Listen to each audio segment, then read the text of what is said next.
रब्बुल आलमीन मेरा दोस्त है, जिसने मुझे पैदा किया है सो वही मुझे रास्ता दिखाता है, और वो जो मुझे खिलाता और पिलाता है, और जब मैं बीमार पड़ता हूं तो मुझे शिफा बख्शता है,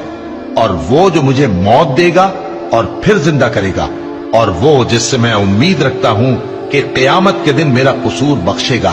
ए परवरदिगार, मुझे इल्म दानिश अता फरमा और नेकूकारों में शामिल फरमा, और बाद वाले लोगों में मेरा जिक्र नेक बाकी रखियो, और मुझे नेमत की बहिश्त के वारिसों में शामिल कीजो,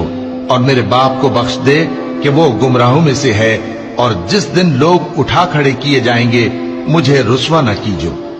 जिस दिन न माल ही कुछ फायदा दे सकेगा और न बेटे। हाँ, जो शख्स अल्लाह के पास बेरोग दिल लेकर आया वो बच जाएगा, और बहिश्त परहेजगारों के करीब कर दी जाएगी, और दोज़ख गुमराहों के सामने लाई जाएगी, और उनसे कहा जाएगा कि जिनको तुम